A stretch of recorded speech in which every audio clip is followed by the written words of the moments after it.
Bonjour à tous, bienvenue dans cette nouvelle édition. Dans l'actualité de ce mercredi 18 mars, savez-vous en quoi consiste le CPF? Quelles sont les formations professionnelles auxquelles vous avez le droit? Depuis le 1er janvier, le dispositif des formations a évolué, mais reste flou pour les salariés comme pour les employeurs. Les explications donc dans ce journal. Les collèges resteront l'une des missions du futur conseil départemental. À moins d'une semaine des élections, la rédaction de TV Vendée fait le point sur les compétences données au département. Enfin, le jardin remplace l'école. À l'occasion de la semaine du jardinage, les maths et le français ont en effet laissé place au semis et rempotage. La formation professionnelle a évolué depuis ce 1er janvier. Le DIF a laissé la place au CPF, le compte personnel de formation. Il est destiné aux salariés et aux demandeurs d'emploi. Désormais, ce compte vous suivra donc durant toute votre vie active, y compris durant les périodes de chômage. Mais au-delà de ces changements, il reste encore beaucoup d'interrogations. L'occasion de faire le point avec un cabinet de ressources humaines basé à Dompierre-sur-Yon. Reportage de Samuel Grasset. Nicolas Violo est commercial dans une imprimerie. Depuis l'an dernier, il est suivi par ce cabinet de ressources humaines pour un bilan de compétences. Ça faisait 10 ans que j'étais chez Offset 5 et j'avais besoin de faire un point sur ma carrière, une remise en cause personnellement. Et grâce à mon bilan de compétences, aujourd'hui, je peux me repartir sur des nouveaux objectifs, des nouveaux horizons. Un bilan de compétences financé par le DIF, le droit individuel à la formation, qui a aujourd'hui été supprimé et remplacé par le CPF. Depuis le 1er janvier, chaque salarié doit en effet créer sur Internet un compte personnel de formation qui le suivra toute sa carrière jusqu'à sa retraite et sur lequel seront crédités tous les ans entre 12 et 24 ans de formation. Les heures de DIF non utilisées ces dernières années peuvent être créditées sur ce nouveau compte. En revanche, les offres de formation sont désormais restreintes par métier. Nicolas, par exemple, ne pourrait plus aujourd'hui demander de bilan de compétences avec son nouveau compte de formation. Sont prises en charge depuis la réforme de la formation les formations qui sont certifiantes, diplômantes ou qualifiantes. C'est-à-dire que chaque OPCA, donc chaque organisme collecteur de fonds de formation en fonction des branches professionnelles, va récolter donc les fonds des entreprises comme précédemment, mais va les redistribuer sur des formations qui auront été décidées en amont par cet OPCA. Donc chacun va avoir, je pense, un tronc commun de formation éligible à des financements et je pense des spécificités en fonction des secteurs d'activité. Cette réforme impose également de nouvelles obligations aux employeurs, notamment d'avoir un entretien tous les 2 ans avec chacun de ses salariés pour évoquer la formation.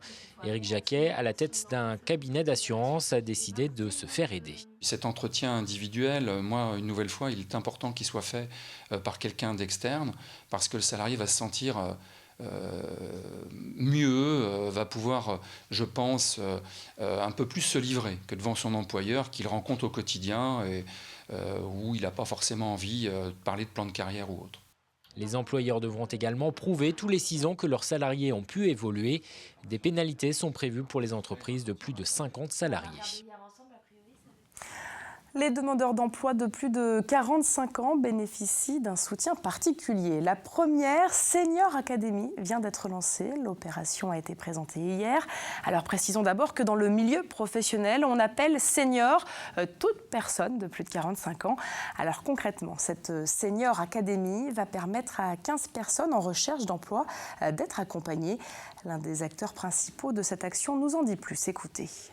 Les personnes vont être accompagnées par des salariés volontaires, d'entreprises qui sont engagées auprès du club FAS.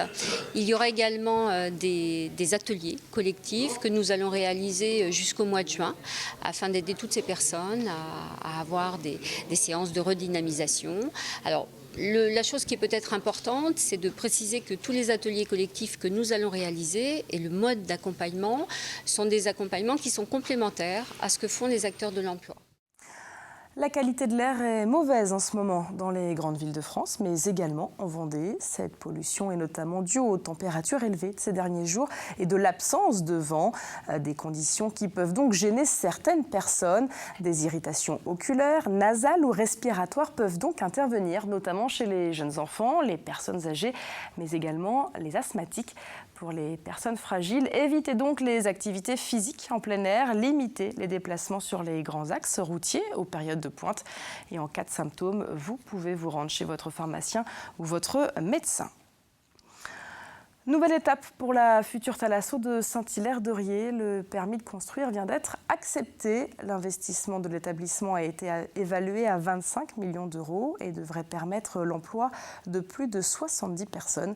La thalasso Serge Blanco sera alors le 3e site du genre sur le département, après les Sables-d'Olonne et Saint-Jean-de-Mont. Une enquête pour meurtre est ouverte à la maison d'arrêt de La Roche-sur-Yon. Samedi, un détenu a tenté de se suicider après avoir étranglé son codétenu. Les surveillants ont retrouvé la victime au sol, inconsciente. Elle a donc été transportée à l'hôpital, mais elle est décédée ce lundi. Le détenu, quant à lui, a été entendu par le procureur. D'après ses explications, son geste faisait suite à une altercation où il aurait été blessé par une paire de ciseaux. Il a été mis en examen pour meurtre donc. On ouvre notre chapitre consacré aux élections départementales. Le premier tour, c'est dimanche, vous le savez, jusqu'à vendredi. Nous vous proposons donc de découvrir les missions qui seront données au futur conseil départemental. Depuis le début de la semaine, on a vu que le social et le réseau routier allaient à nouveau être gérés par le département.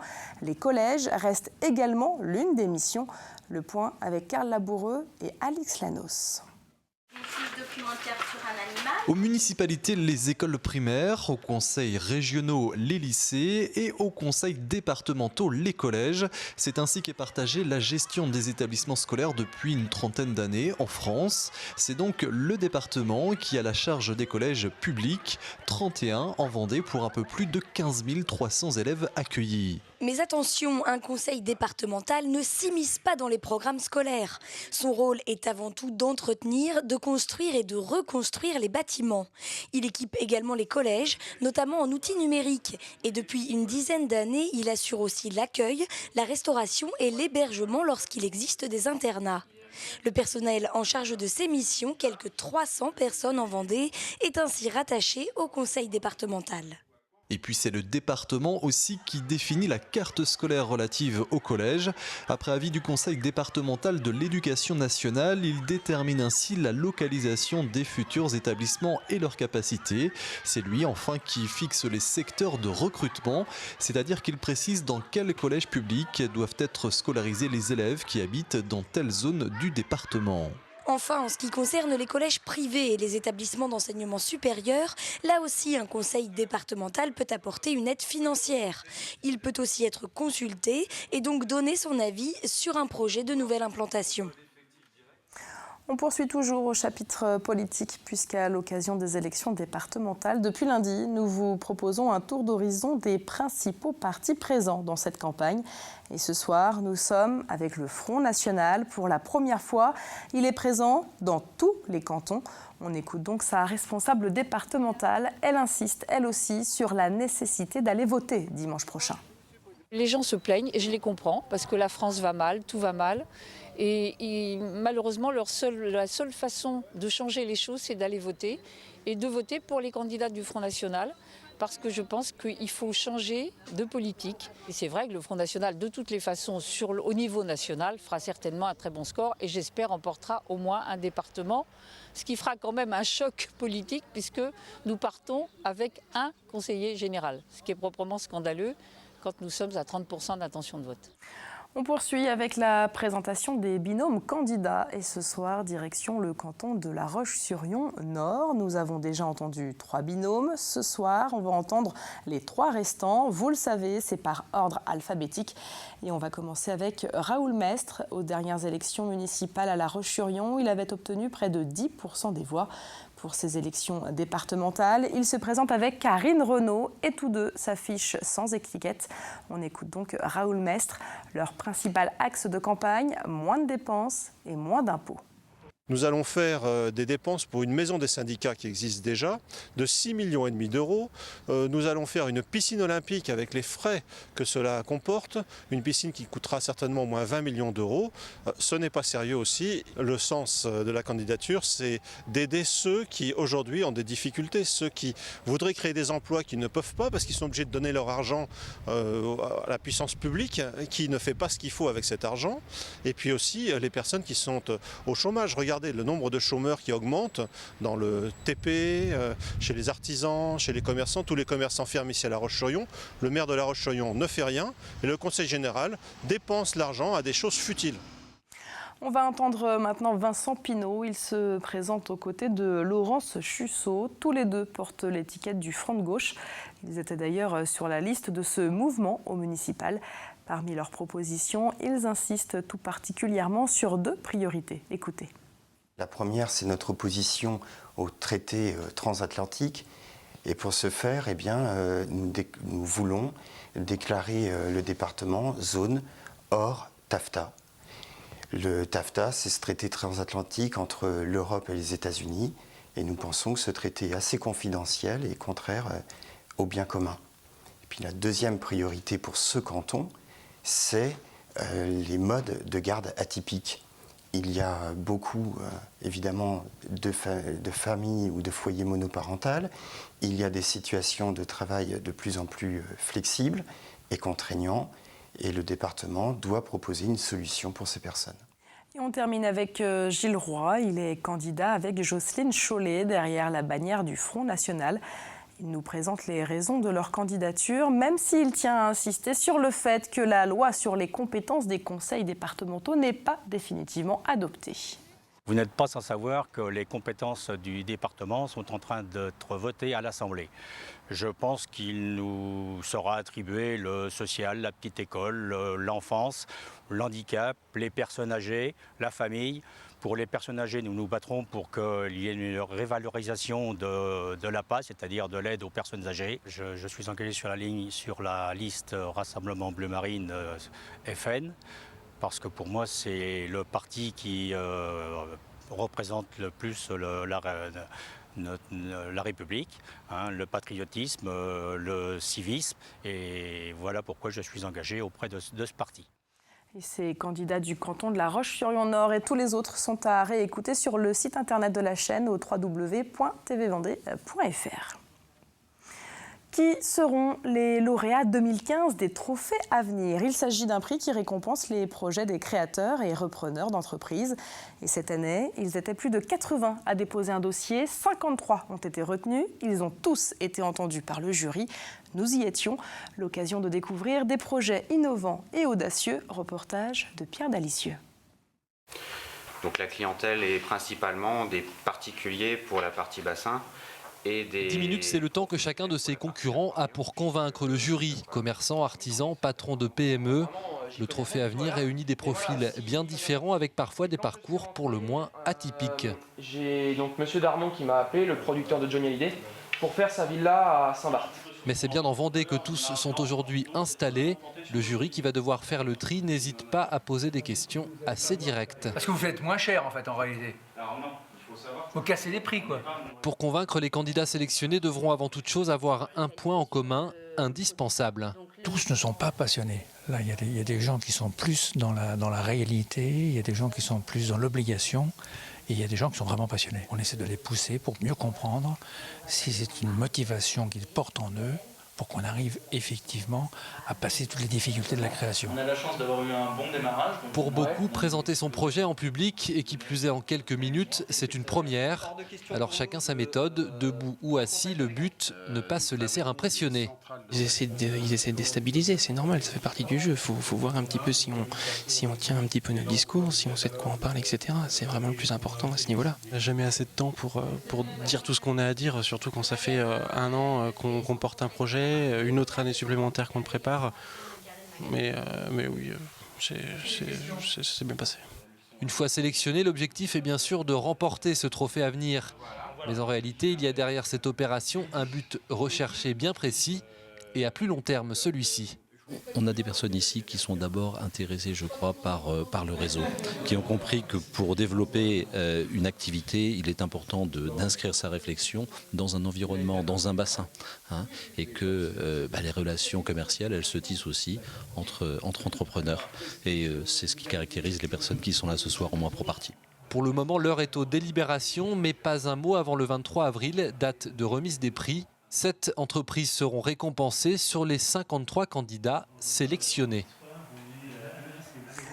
L'apprentissage s'effectue aussi loin des bancs de l'école. La preuve, la semaine dernière, de nombreux jeunes ont découvert le monde du jardinage à l'occasion d'une opération nationale.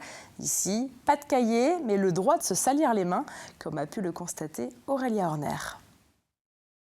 Rempotage d'une jardinière fleurie.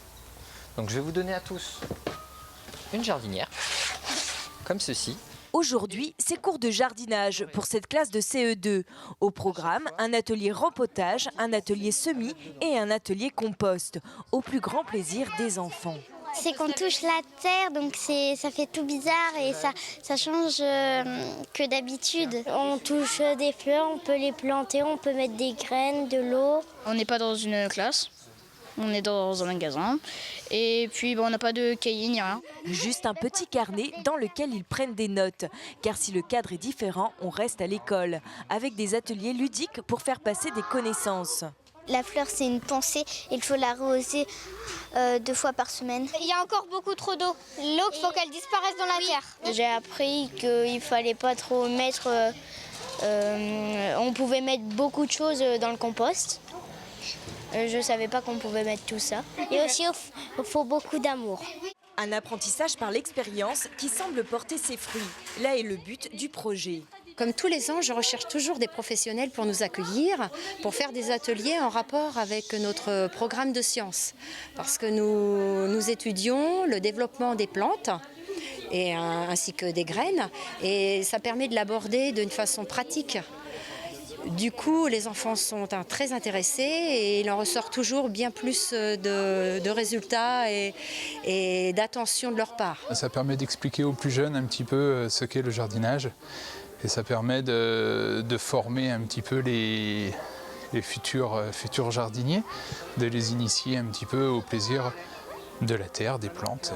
Un échange entre des professionnels passionnés et des enfants en plein apprentissage scolaire, qui se renouvelle depuis plusieurs années à l'occasion de la semaine du jardinage. À cette occasion, toutes les jardineries qui le souhaitent peuvent ouvrir leurs portes aux élèves pour faire découvrir le jardinage aux plus jeunes.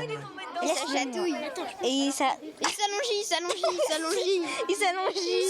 Et le mien, il tourne. Et les asticots devraient encore pouvoir s'allongir, ou plutôt s'allonger, chers enfants, et profiter du soleil, puisque ce jeudi 19 mars, le bleu devrait rester la couleur prédominante après la dissipation des brumes matinales. Côté température, il fera un peu plus frais, avec un maximum de 15 degrés. Le point complet, c'est dans un instant. Et puis avant de refermer ce journal, on va une nouvelle fois ouvrir le carnet rose de TV Vendée, la 3e fois en un mois. Décidément, la famille de TV Vendée ne cesse de s'agrandir puisque le petit Zachary Martins est né hier soir, mardi, à 21h30 à La Roche-sur-Yon. Félicitations donc à notre collègue Stéphane Martins qui réalise notamment parfois le journal. Et puis félicitations aussi et surtout à la maman. Et c'est avec cette bonne nouvelle que se termine ce journal. Merci à vous de nous avoir suivis. À demain.